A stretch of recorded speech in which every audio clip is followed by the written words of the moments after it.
රසයක් තමයි කහට රස. කහට වගේ ගතියක් තියෙනව නේද? ඊට පස්සේ තියෙනවා තිත්ත රස. නිකන් තිත්තයි වගේ තියෙනවා නේ. ඔන්න නෙල්ලි ගෙඩියක් ගත්තා.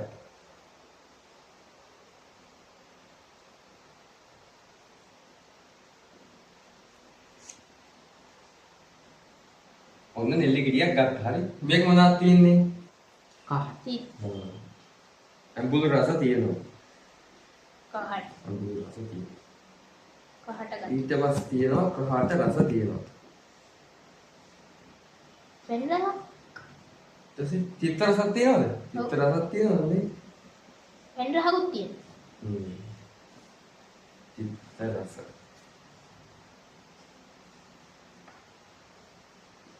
තනි රස. ඔය ආදී වශයෙන් රසවල් ගොඩක් තියෙනවා නෙල්ලි ගෙඩියක නේ. එතකොට මේ දැන් අපි මේ රස අඳුරගන්නේ කොහොමද? නෙල්ලි ගෙඩියේ තියෙන රස එක එක ආකාරයකට අඳුරගන්නේ.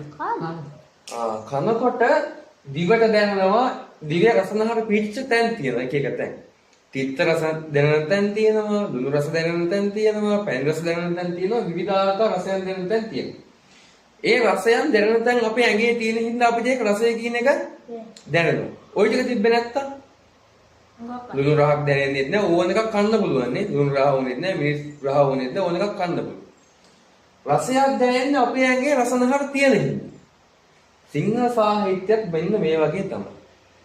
හරියට නෙල්ලි ගෙඩියක් වගේ. ඇයි? අපි රසයන් දැනගෙන තිබ්බොත් විතරයි අපිට ඒක රස විඳින්න පුළුවන්.